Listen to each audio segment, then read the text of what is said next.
misalkan FT dan U injektif, itu berarti yang injektif cuma yang F-nya saja ya. G dan H-nya tidak ada keterangan, artinya boleh injektif, boleh enggak. Tetapi di sini disyaratkan bahwa F-nya injektif ya. Jika oke, sebentar.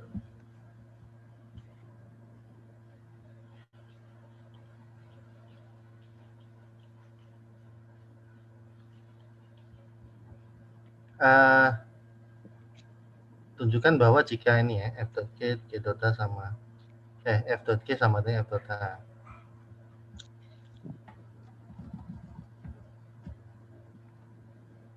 Misalnya ini diberikan fungsi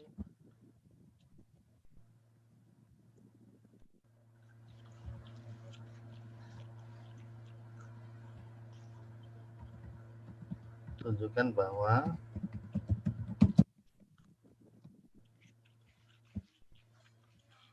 jika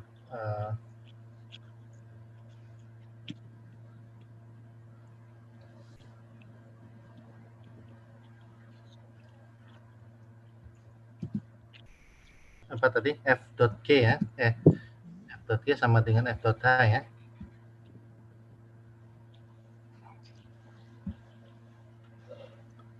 F.G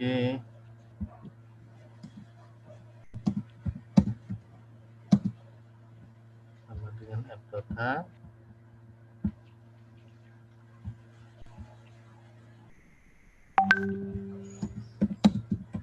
maka G sama dengan H ya. Ini soal yang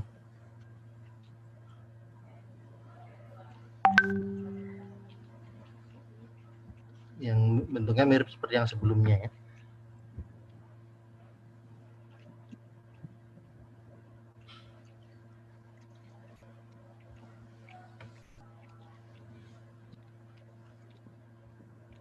Oke, nanti kita mau lihat buktinya.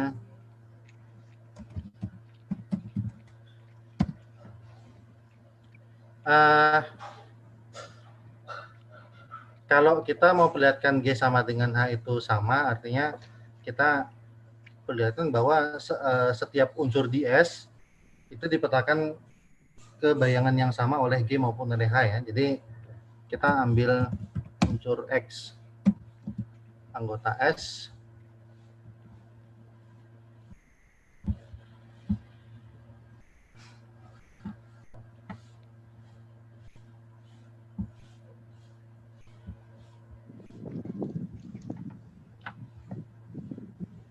oke. Karena ini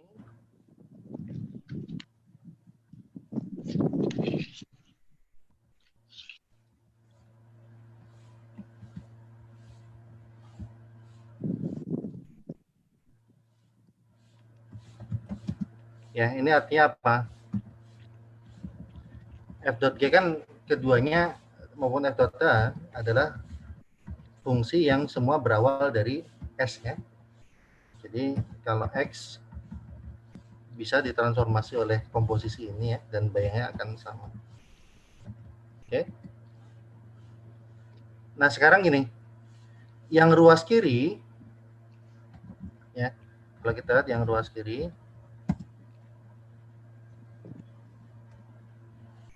F.Gx itu kan pengertiannya adalah apa? F memetakan Gx. Ya. Sementara yang ruas kanan, ini pengertiannya adalah F memetakan Ax. Oke.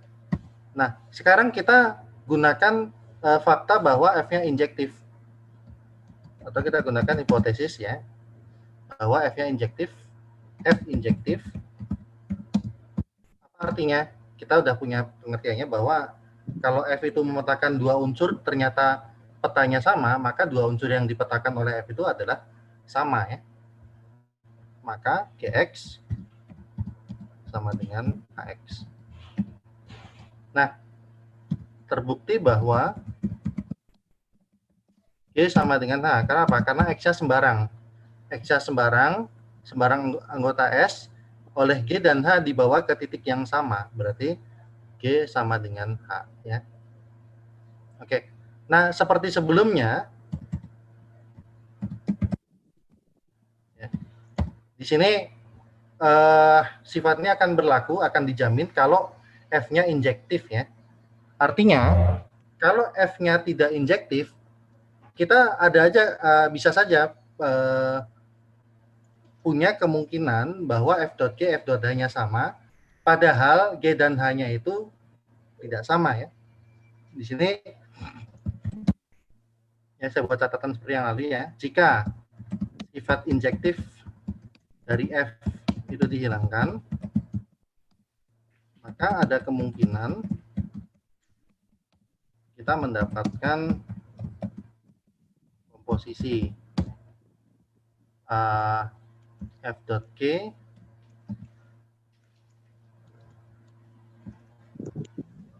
sama dengan H, padahal G tidak sama dengan H-nya.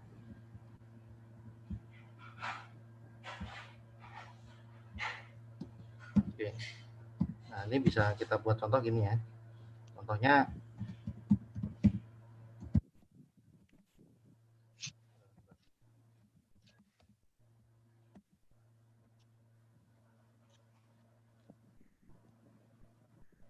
misalkan S-nya adalah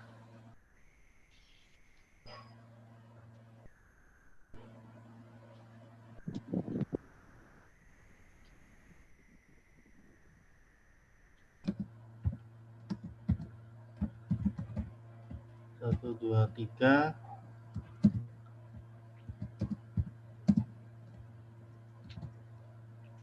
kemudian T-nya adalah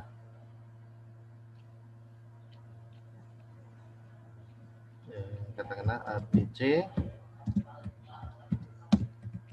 dan U-nya sama dengan misalkan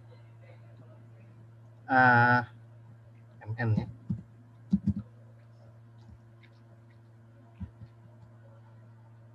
Oke, terus definisikan G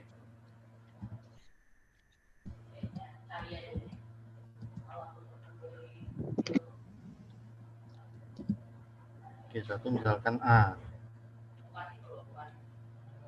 terus G2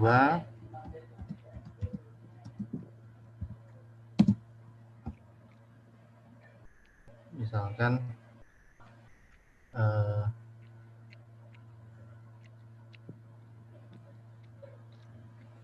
B, G3 sama dengan T.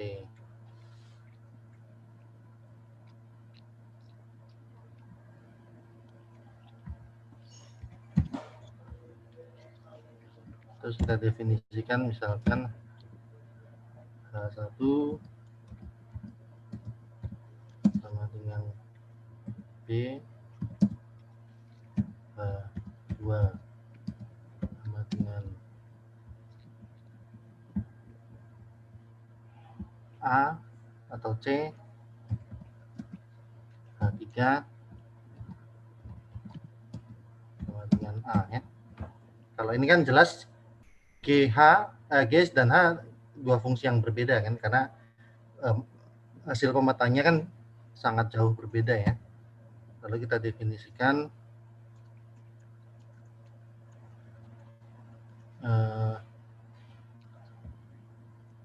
FA, ya, definisikan FA sama dengan FB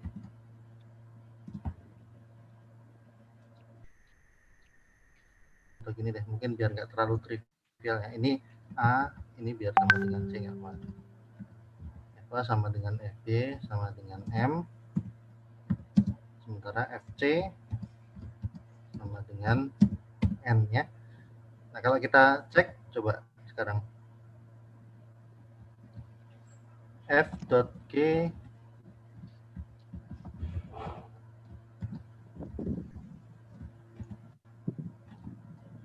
dot 1 ini berarti sama dengan FA, berarti sama dengan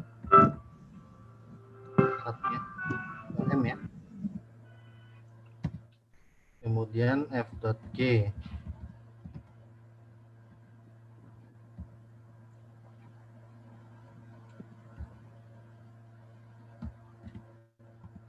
dot 2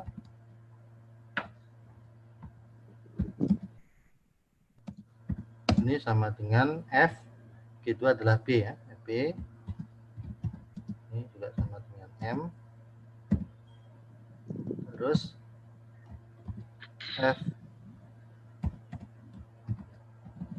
dot G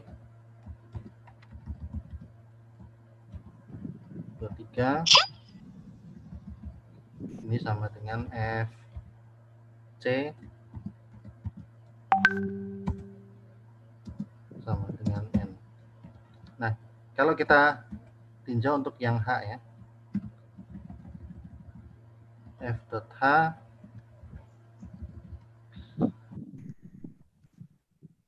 dot 1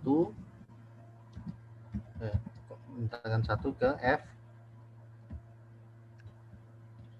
berapa?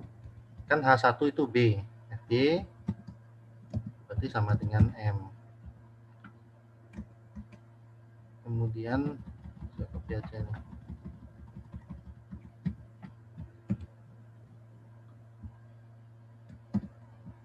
F dot 2 ini saya FA juga M,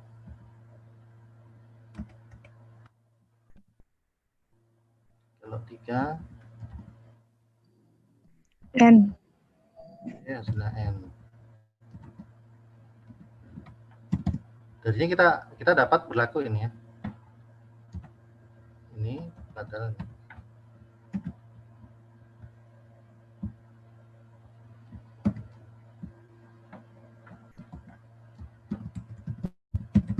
bahwa artinya gini, kalau kita menjumpai sebuah komposisi F.G sama dengan F.H, itu jangan langsung kita jamin G dan H-nya sama.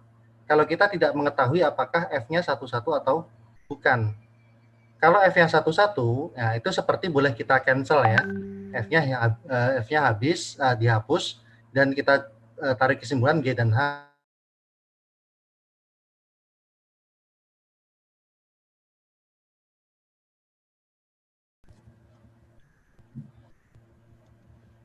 Oh ya, sedikit tambahan gini, ini sedikit catatan ya, sebentar.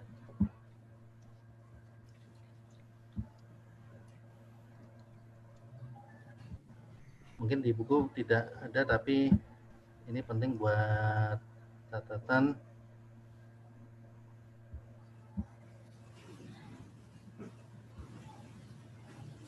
Oke.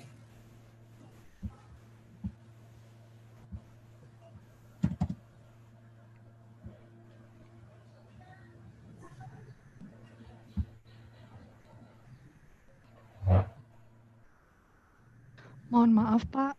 Oke. Apakah boleh dilihat dulu tadi? Saya belum catat yang atas, tadi belum selesai. Kalau boleh agak ke atasan sedikit, mohon maaf. Ini ya. Iya, yang catatannya tadi. Tadi udah keburu Zoom-nya habis. Mau screenshot aja Pak, sebentar. Izin. Ya. Terima kasih Bapak. Oke. Ya, misal gini ya. Ini. Oke, ini catatan lanjut ya. Sudah terpisah dengan yang di atasnya. Misalkan F, katakanlah S ke T.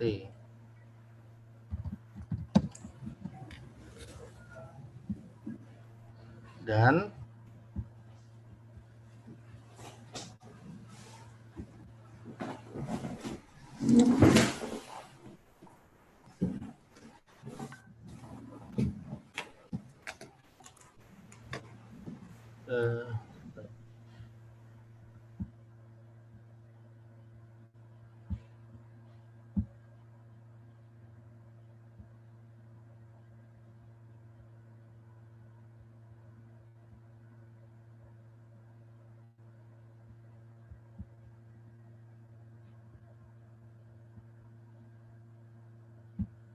Lupa belum direkam ya.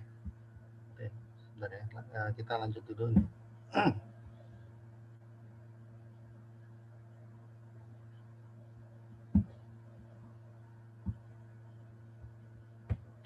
Oke, misalkan f fungsi s ke t dan g fungsi t ke u.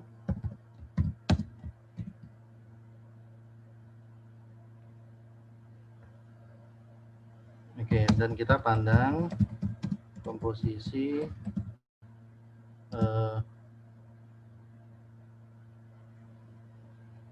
g.f ya. Betul ya. G.f.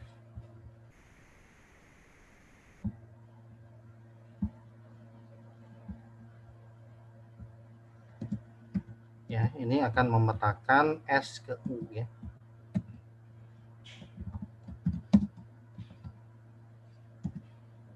Oke, ini ada sifat yang kita punya ini. Jadi gini.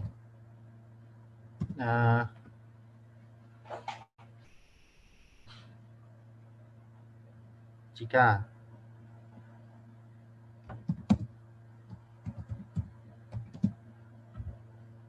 G.f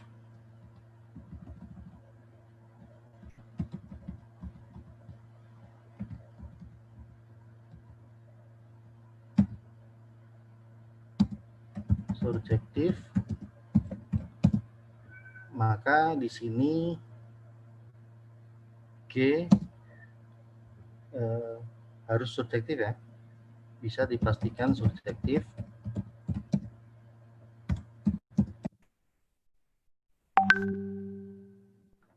Ini maksudnya sebenarnya kalau bahasa untuk sifat ya gini aja. Maka G surjektif cukup gitu ya. Tapi maksud saya penekanannya adalah kalau hasil dua komposisi ini surjektif, kita bisa memastikan G-nya surjektif, sementara F-nya itu tidak ada keharusan dia harus surjektif. Terus yang kedua, jika ini injektif,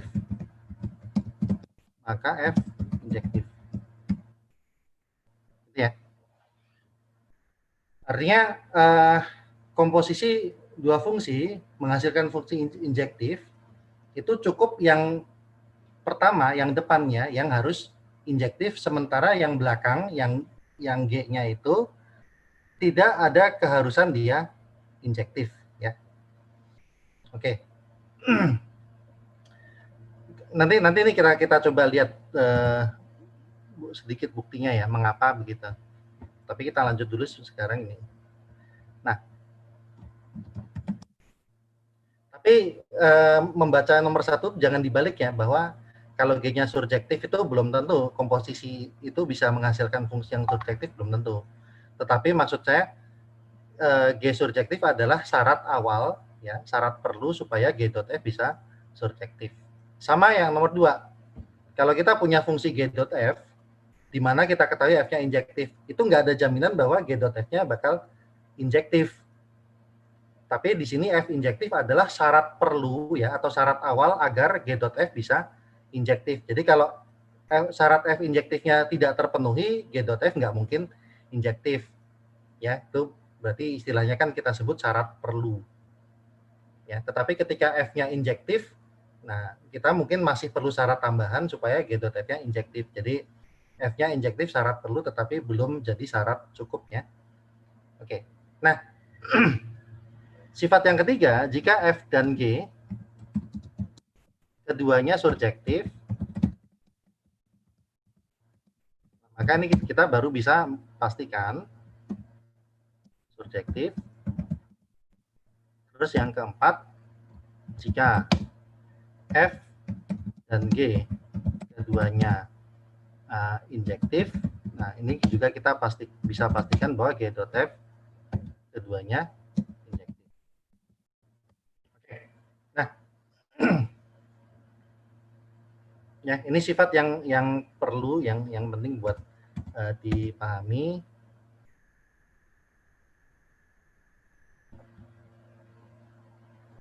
Ya, jadi kadang supaya kita tidak langsung bisa mengklaim atau menembak bahwa fungsi ini pasti injektif karena komposisinya injektif misalkan, belum tentu ya. Tapi ada sifat-sifat yang dijamin ini. Kalau G.F surjektif, yang dijamin surjektifnya pasti G-nya. Kalau G.F injektif, maka F-nya dijamin pasti injektif ya. Oke, kita coba lihat buktinya ya, atau kita coba buktikan ya, mungkin supaya yakin ya. Yang pertama, ya, kalau kita mau memperlihatkan G surjektif, artinya kita ambil sembarang unsur di U dan kita harus buktikan bahwa unsur itu punya prapeta di T ya. Jadi kita ambil aja X anggota U ini,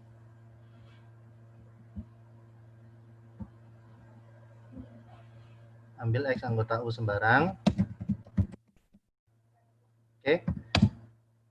Dalam bayangan kita sudah tahu bahwa yang mau kita cari itu adalah prapeta dari X itu di T ya.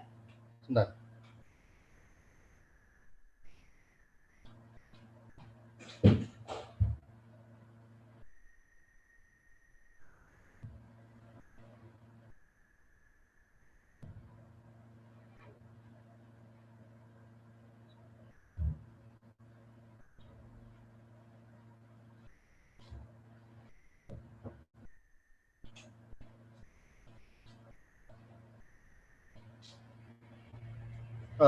Oke, maaf, kita lanjut lagi ya.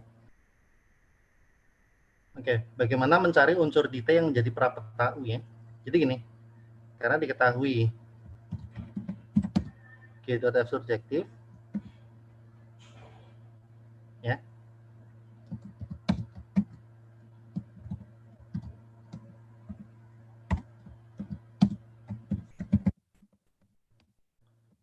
Maka kita pastikan terdapat suatu unsur di S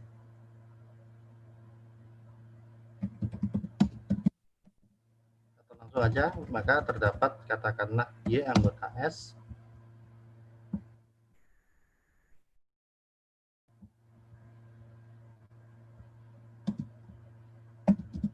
yang merupakan prapeta dari U ya. Boleh. Ya. Dengan kata lain, bahwa bukan berapa X. Dengan kata lain, X itu adalah apa? G.FY atau ini sama dengan GFY. Oke. Nah, dari bentuk ini sebenarnya kita sudah bisa langsung ini ya, langsung capai kesimpulan gini. Perhatikan bahwa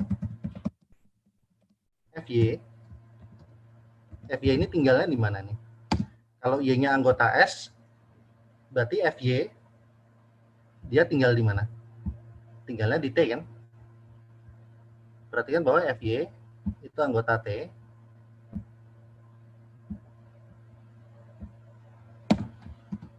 Adalah prapeta ya, dari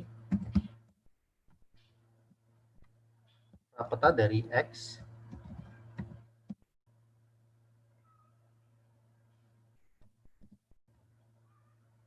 ya, oleh siapa? Oleh G. Di mana? Di T ya.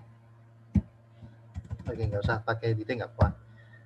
Jadi kalau dari bentuk ini, X adalah GFY. Artinya, FY itu oleh G dibawa menuju X. Berarti kita bisa mengatakan FY adalah prapeta dari X oleh G ya.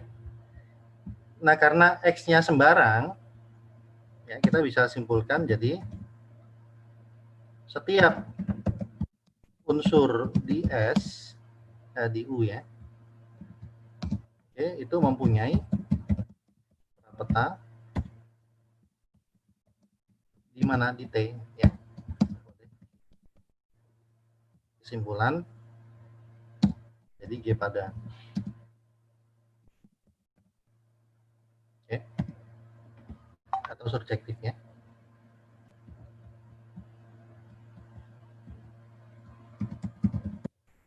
G pada. Nah, sifat yang kedua, ya, kalau kita mau perlihatkan nih, kalau G.F komposisinya injektif, maka kita bisa menjamin F-nya injektif ya. Ya, bagaimanapun G-nya, di sini F-nya sudah pasti dijamin injektif. Tapi kita nggak bisa menjamin untuk G-nya. Oke. Nah, kita lihat buktinya juga ya.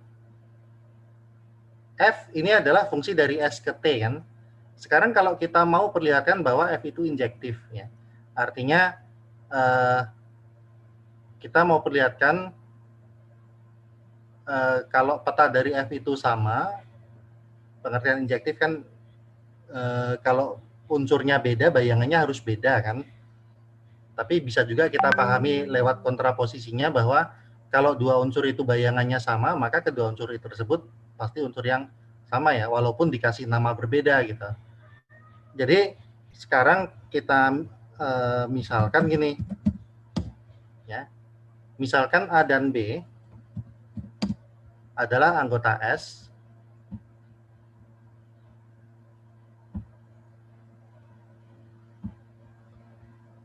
Misalnya A dan B adalah anggota S yang bayangannya sama ya. Yang bayangannya oleh F adalah sama. Jadi dengan F A sama dengan F B. Nah, kita udah punya bayangan bahwa yang mau kita perlihatkan adalah FA harus sama A harus sama dengan B ya. Nah, oke. Sekarang gini, karena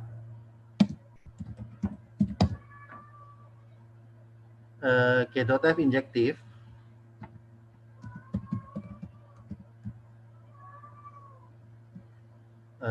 gini.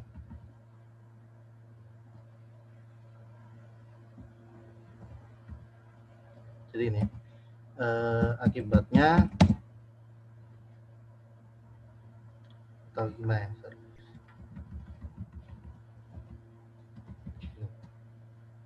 Perhatikan bahwa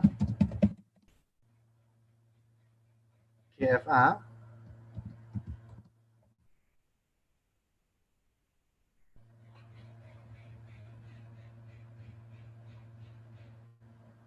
sebentar.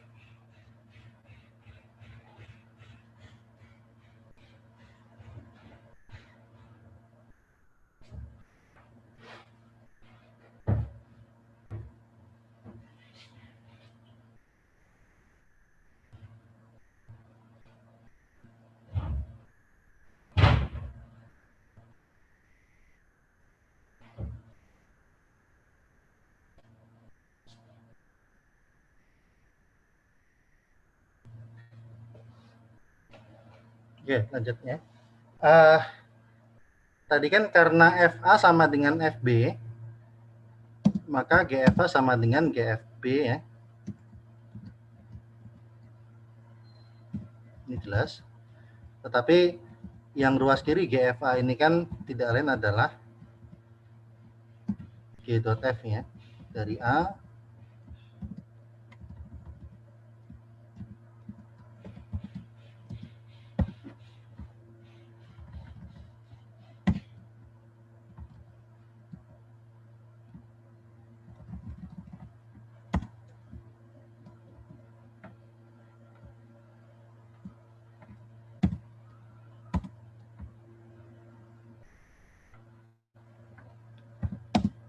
sama dengan G.FB ya.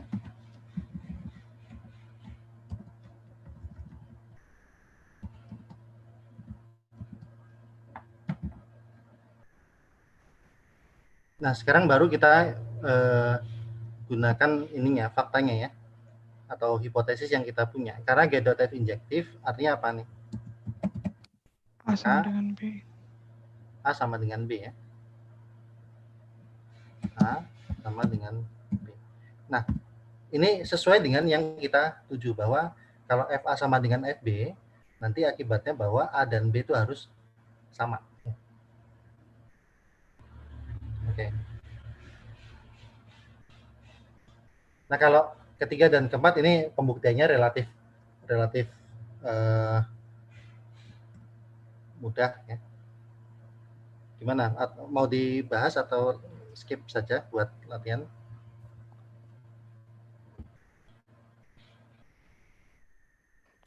Pak, maaf Pak, mau tanya. Oke, ya. Di sini kan tadi di nomor 2 itu dibuktikan bahwa jika G.F injektif, maka nanti tujuannya kita membuktikan bahwa F itu injektif, begitu Pak? Atau kita gunakan kedua-duanya untuk membuktikan bahwa A itu sama dengan B. Nah, itu apakah kalau ketika membuktikan sampai A sama dengan B bahwa bisa meyakinkan bahwa F itu injektif?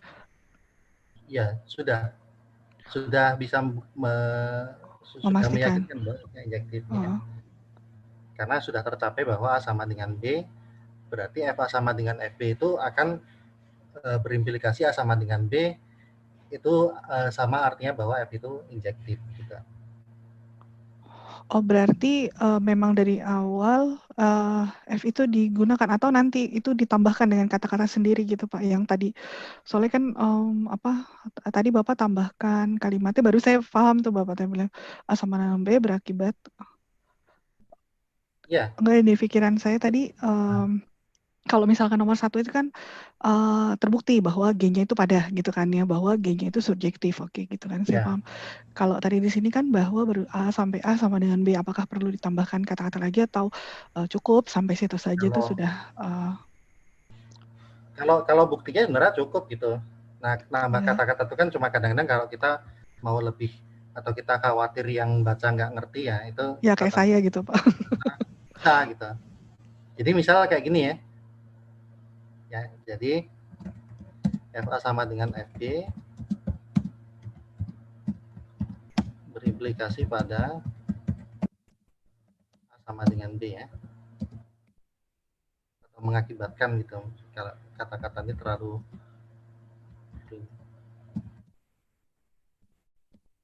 Nah, kayak gini juga boleh ya. Artinya kita sama aja umumnya orang sudah paham gitu ya. Maksudnya orang-orang yang membaca buku aljabar bisa sudah paham kalau F A sama dengan FB mengakibatkan A sama dengan B itu tidak lain pengertian bahwa F-nya injektif. Jadi sebenarnya nggak masalah. Oke. Ini tadi agak skip saya, berarti jalannya dari FA sama dengan FB kemudian diturunkan dari GA ini ya Pak ya, yang baris kedua ya Pak ya. Iya. Oke. Makasih Bapak. Iya, saya berpaham. Oke. Pak Yudi, saya mau tanya Pak. Ini kalau yang kedua ini kan kita pakai kontraposisi ya Pak istilahnya Pak. Betul. Nah, kadang kita tuh agak sulit membedakan mana yang dia bisa langsung, mana yang enggak, atau memang memang kita harus pakainya yang kontraposisinya gitu, karena kalau yang pada itu kan harusnya kan yang FA sama harusnya kan beda ya Pak, maksudnya setiap rapata itu petanya beda gitu ya Pak. Jadi gini, sebenarnya yang dimaksud kontraposisinya itu kan kontraposisi dari definisi injektifnya ya. Kalau sebenarnya nggak ada ketetapan sih definisi injektif itu harus yang bakunya yang gimana. Apakah kalau misalkan saya mengatakan artinya F injektif itu kalau titiknya beda, bayangannya beda ya, itu definisi yang benar ya. Tapi kalau ada orang mengatakan definisi injektif itu adalah kalau bayangannya sama maka titiknya sama, ya itu juga sebenarnya pernyataan yang identik kita. Nggak ada ketetapan yang baku bagaimana definisi injektif itu harus dinyatakan atau disampaikan ya. Nah, kenapa kita pakai yang istilahnya kalau kita bisa lebih mudah memahami injektif itu kalau titiknya beda, bayangannya beda. Tapi kenapa kok ada sampai buat definisi baru bahwa Injektif itu kalau bayangannya sama, maka titik asalnya sama. Itu karena keperluan dari pembuktian aja. Ada yang pembuktian kalau secara langsung sulit, tapi kalau dibuktikan pakai kontraposisinya jadi lebih mudah gitu. Kayak nomor 2, misalkan gini. Nomor 2 pun kita juga bisa pakai pembuktian tak langsung ya. Kita mengandaikan F-nya tidak injektif, terus kita tunjukkan bahwa kalau F-nya tidak injektif, maka G.F tidak mungkin injektif, itu kan juga bisa. Dan itu juga sebenarnya tidak terlalu beda jauh dengan pembuktian yang kita lakukan sekarang gitu. Artinya itu pilihan sebenarnya, apakah mau pakai langsung atau pakai kontradiksi. Terus termasuk juga dalam memahami suatu statement ya, apakah kita mau memahami statementnya langsung atau kita pahami lewat kontraposisinya ya. Itu pilihan aja, tidak ada ketentuan harus pakai yang mana gitu. Seperti itu kira-kira. Terima kasih Pak. Oke. Jadi gini Bapak Ibu ya, kalau dulu ya mungkin kita mengira belajar matematik itu kaku gitu, harus sesuai sama buku, harus textbook, nggak boleh beda, nggak boleh apa istilahnya, tidak boleh merdeka, nggak boleh sembarangan membuat ini ya, membuat apa istilah dan sebagainya. Tapi ya kalau kita ikuti bagaimana perkembangan dunia matematika ya artinya sebenarnya belajar matematik nggak gitu. Kita belajar matematik itu boleh-boleh saja kita coba cari-cari ini ya, cari-cari pengertian tersendiri. Yang penting satu aja, konsisten gitu. Ya, kita mau buat definisi baru apa gimana ya, nggak masalah. Yang penting adalah ini aja, konsistensi gitu. Oke.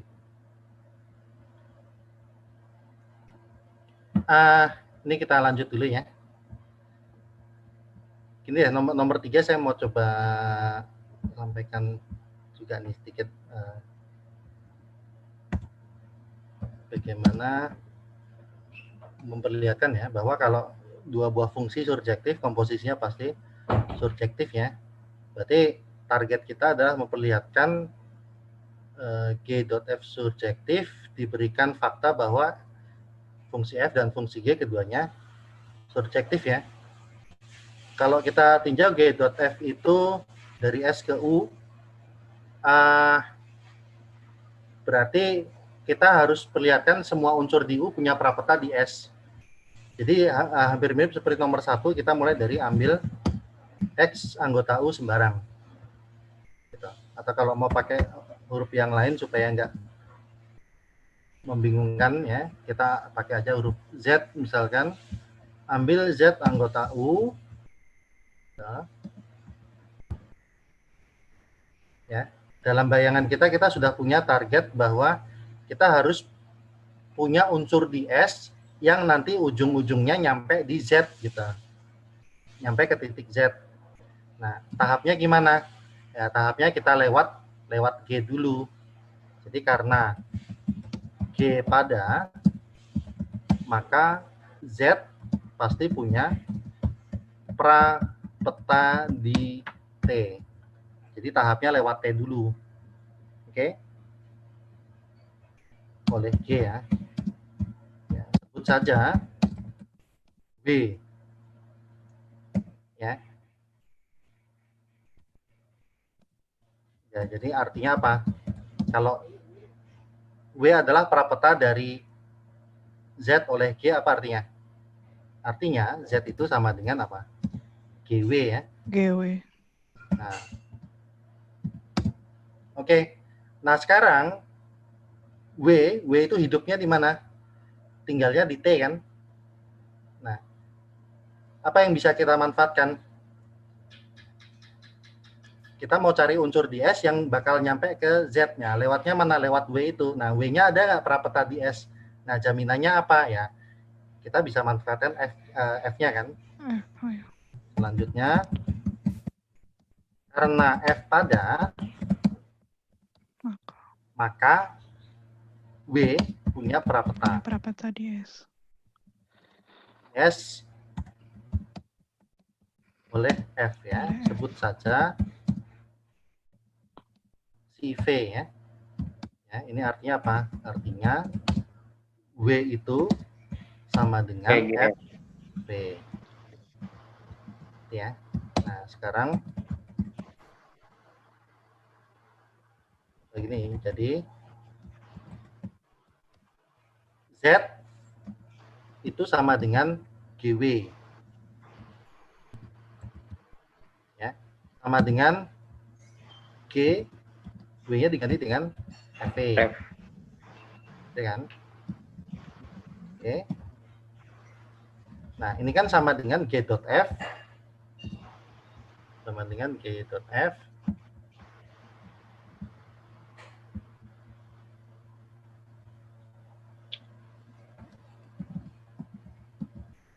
Dari V kan? Oke. Jadi V adalah prapta dari Z oleh G.V. Nah, sesuai dengan yang kita harapkan.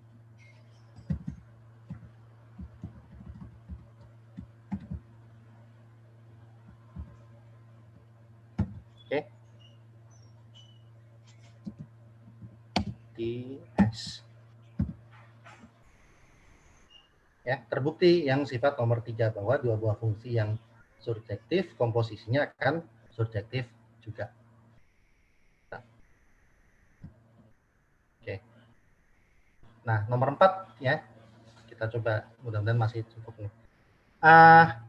Nah ini biasanya kalau kita menunjukkan suatu fungsi injektif itu memang definisi yang akan lebih kita yang lebih memudahkan kita adalah yang jenis tadi, bahwa kalau dua titik bayangannya sama, mereka berasal dari titik yang sama gitu. Kalau kita pakai pengertian dua titik beda bayangannya beda, itu biasa agak susah menunjukkannya. Tapi ya nomor 4 misalkan kita mau perlihatkan G.F injektif, ya yang mudah kita gunakan cara seperti nomor 2, bahwa dua buah titik kalau menuju tempat yang sama, maka mereka harus berasal dari tempat yang sama gitu. Jadi kita bisa ambil misalkan ya, sebutlah M dan N itu dua unsur di S, N anggota S dengan G.F M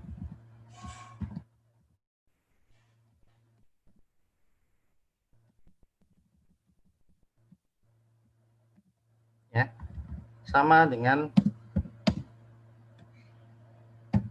G.Fn ya. Nah, kita ingat bahwa di sini G.Fm ya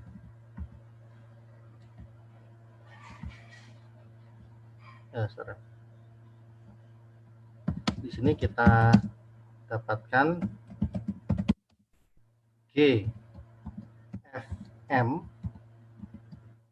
sama dengan G.Fn ya, ini. Karena ini dan G11, maka Fm sama dengan Fn. Oke. Nah, selanjutnya karena F juga 11, maka M sama dengan N. Nah, kita sudah sampai pada ini yang kita targetkan ya. Jadi kalau MN oleh G.F dipetakan ke titik yang sama, kesimpulan akhirnya kita dapatkan bahwa M dan N itu pada dasarnya adalah dua objek yang sama gitu. Nah, itu memperlihatkan bahwa G.F adalah injektif. Oke.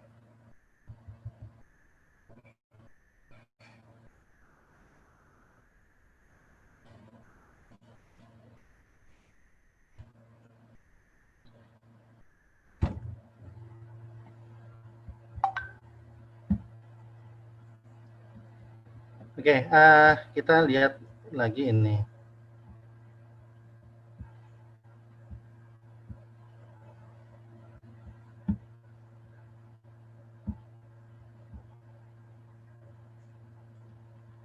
Nah, yang berikutnya ya.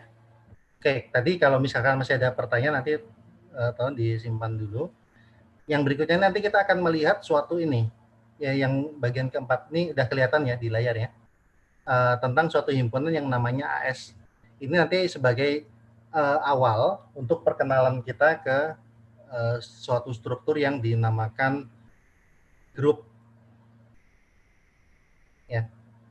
Jadi tadi bahasan tentang fungsi mungkin bisa kita anggap cukup. Nah, yang berikutnya AS ini pada dasarnya juga sebuah fungsi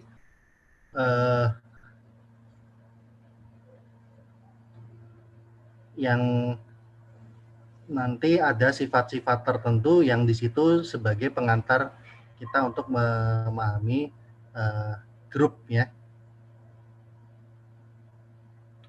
Oke. Ada pertanyaan nggak sebelum ini? Mungkin ini ya, sepertinya pertemuan hari cukup ya. Nanti ini di catatan tadi akan saya coba tambahkan beberapa hal yang mungkin akan cukup bermanfaat gitu.